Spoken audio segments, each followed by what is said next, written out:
With that, I'm going to ask Cory to come back up here. Thanks, everyone. Welcome, Cory Doctorow. I'm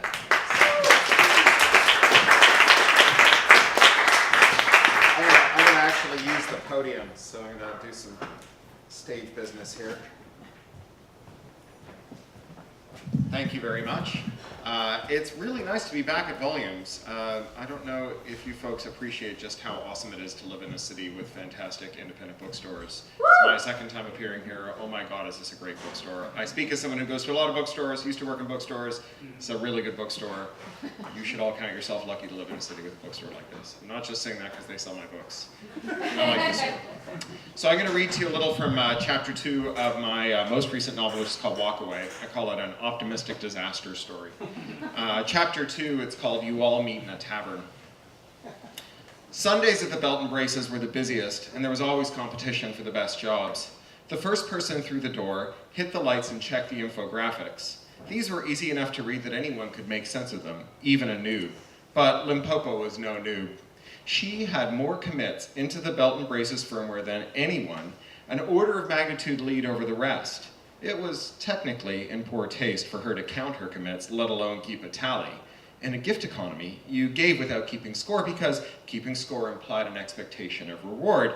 If you're doing something for a reward, it's an investment, not a gift. In theory, Limpopo agreed. In practice, it was so easy to keep score, and the leaderboard was so satisfying that she couldn't help herself. She wasn't proud of this. Mostly. But this Sunday, first through the door of the Belton Braces, alone in the big common room with its aligned rows of tables and chairs, all the infographics showing nominal, she felt proud. She patted the wall with a perverse, unacceptable, proprietary air. She'd helped build the Belton Braces, scavenging the Badlands for the parts its drone outriders had identified for its construction. It was the project she'd found her walk away with, the thing uppermost in her mind when she'd looked around the Badlands, set down her pack, emptied her pockets of anything worth stealing, put extra underwear in a bag, and walked out onto the Niagara Escarpment, past the invisible line that separated civilization from no man's land, out of the world as it was, and into the world as it could be. The code base had originated with the UN High Commission on Refugees and had been field trialed a lot. You told it the kind of building you wanted, gave it a scavenging range, and it directed its drones to inventory anything nearby, scanning multi-band, doing deep database scrapes against urban planning and building code sources to identify usable blocks for whatever you were making. This turned into a scavenger hunt inventory, and refugees or aid workers, or, in shameful incidents, trafficked juvenile slaves, fanned out to retrieve the pieces the buildings needed to conjure themselves into existence. These flowed onto the job site. The building tracked and configured them, a continuously refactored critical path for its build plan that factored in the skill level of the workers or the robots on site at any moment. The effect was something like magic and something like ritual humiliation. If you installed something wrong, the system tried to find a way to work around your stupid mistake. Failing that, the system buzzed your haptics with rising intensity. If you ignored them, it tried optical and even audible.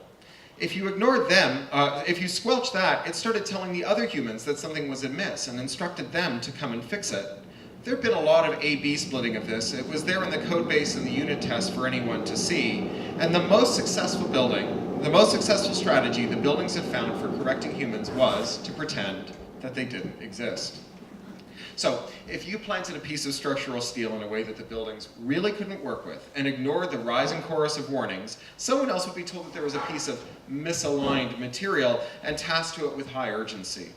It was the same error that the buildings generated if something slipped. The error didn't assume that the human being had fucked up through malice or incompetence. The initial theory had been that an error without a responsible party would be more socially graceful.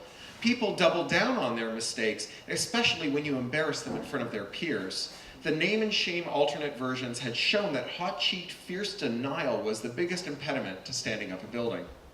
So, if you fucked up, soon someone would turn up with a mecha or a forklift or a screwdriver and a job ticket to unfuck that thing that you were percussively maintaining into submission. You could pretend that you were doing the same job as the new guy, part of the solution instead of the cause of the problem. This let you save face so that you wouldn't assume that you were doing it right and the building's stupid instructions and everything else in the universe was wrong. Reality was chewily weirder in a way that Limpopo loved.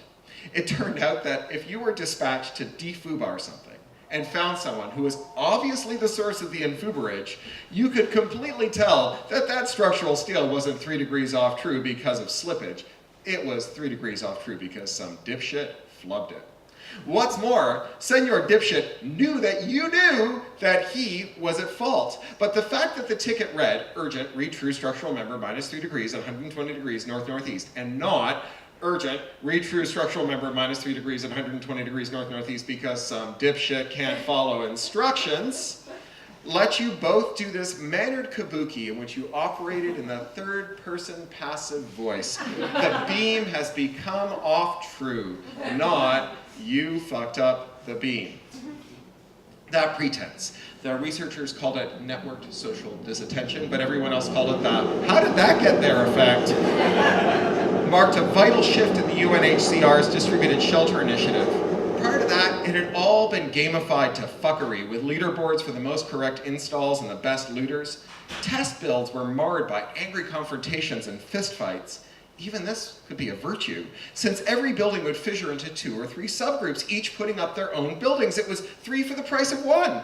Inevitably, these forked-off projects would be less ambitious than the original plan, so early sites had a characteristic look. A wide, low, flat building, the first 3 stories of something that had been intended for 10 before half the workers quit. 100 meters away, 3 more buildings, each half the size of the first, representing the forked and reforked buildings revenge built by the alienated splitters. Some sites had Fibonacci spirals of ever smaller forks terminating in a single hostility radiating Wendy house. The buildings made the leap from the UNHCR repo to the walkaways and mutated into innumerable variations beyond the trinity of clinic, school, and shelter. The Belton Bracers was the first tavern ever attempted. Layouts for restaurant kitchens weren't far off from camp kitchens, and big common spaces were easy enough, but the actual zeitgeist of the thing was substantially different, tweaked in 1,000 ways so that you'd never walk into it and say, huh, this restaurant was originally designed to be a refugee residence. But you'd never mistake the Belton Braces for a normal restaurant either. Its major feature were the projection-mapped lightings that painted the surfaces and items throughout its interior with subtle red-green tones that told you where something needed human attention. This was also from the UNHCR playbook, but again, there is a world of difference between dishing up MREs to climate refuse and serving fancy dry ice cocktails made from wet printers and powdered alcohol. No refugee camp ever went through quite so many cocktail parasols and perfect knot swizzle sticks. On an average day, the Belton Braces served a couple hundred people. On Sundays, it was more like 500. The influx of noobs brought scouts for talent, sexual partners, bandmates, playmates, and of course, victims. Being the first one through the door meant that Limpopo would get to play Mater D. The assay showed that last night's beer was coming up well. The hydrogen cells were running 45%, which would run the Belton Braces for 2 weeks flat out. The egg beaters on the roof have been running hard, electrolyzing wastewater and pumping cracked hydrogen into the cells. There were 50 cells in the basement, harvested out of abandoned jets the drones had spotted. The jets hadn't been airworthy in a long time, but had yielded quantities of material for the Belton Braces, including dozens of benches made from their seats. The hard-wearing upholstery wiped clean, its dirt-shedding surfaces revealing designs with each wipe of their rags like reappearing, disappearing ink.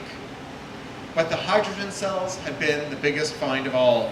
Without them, the Belton Braces would have been very different, prone to shortages and brownouts. Limpopo fretted that they'd be stolen. It took all of her self-control not to install surveillanceware around all the utility hatches. The pre-prep stuff on the larger showed green, but she still made a point of personally sniffing the cheese cultures and prodding the dough through its kneading film. The sauce precursor smelled tasty, and the ice cream maker hummed as it lazily aerated the frozen cream. She called for coffeeum and sat, skewered on a beam of light in the middle of the commons as the delicious, fruity, musky aroma wafted into the room. The first cup of coffeeum danced hot in her mouth as its early onset ingredients percolated into her bloodstream through the mucous membranes under her tongue.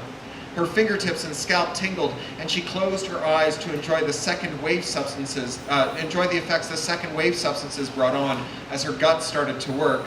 Her hearing became preternatural, and the big muscles in her quads and pecs and shoulders got a fiery feeling like dancing while standing still. She took another deep draught and closed her eyes, and when she opened them again, she had company. They were such obvious noobs that they could have come from central casting.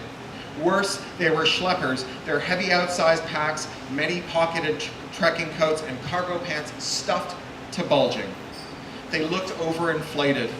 Schleppers were neurotic and probably destined to walk back within weeks, leaving behind lingering interpersonal upfuckedness. Limpopo had gone walk away the right way with nothing more than clean underwear, which turned out to be superfluous. She tried not to prejudge these three, especially in that giddy first 5 minutes of her coffee and buzz. She did not want to harsh her mellow. "Welcome to the B&B," she shouted, louder than she'd intended. They flinched and then rallied. "Hi there," the girl said and walked forward. Her clothing was beautiful, bias cut and contrast stitched. Limpopo immediately coveted it. She'd pull the girl's image from the archives later and decompose the patterns and run a set for herself. She'd be the envy of all who saw her until the design propagated and became old news. "Sorry to walk in, but we heard..." "You heard right!" Limpopo's voice was quieter, but still too shouty. Either the coffeeum had to burn down so she could control her affect, or she needed to drink a lot more so she could stop giving a shit. She thumped the refill zone and put her cup under the nozzle. "Open to everyone, all day, every day, but Sundays are special. Our way of saying hello to our new neighbors and getting to know them. I'm Limpopo. What do you want to be called?" The phrasing was particular to walkaways, an explicit invitation to remake yourself. It was the height of walkaway sophistication to greet people with it, and Limpopo used it deliberately on these three because she could tell that they were tightly wound. The shorter of the two guys with a scruffy kinked beard and a stubbly shaved head stuck his hand out. "I'm Gizmo Von Puddleducks. This is Zombie McDingleberry," and etc. The other two rolled their eyes. "Thank you, Gizmo, but actually, you can call me Stable Strategies," the girl said. The other guy, tall but hunched over with an owlish expression and exhaustion lines on his face, sighed. "You might as well call me etc. Thanks, Herr Von Puddleducks." "Very pleased to meet," Limpopo said. "Why don't you put your stuff down and grab a seat and I'll get you some coffee, okay?" And that's the reading.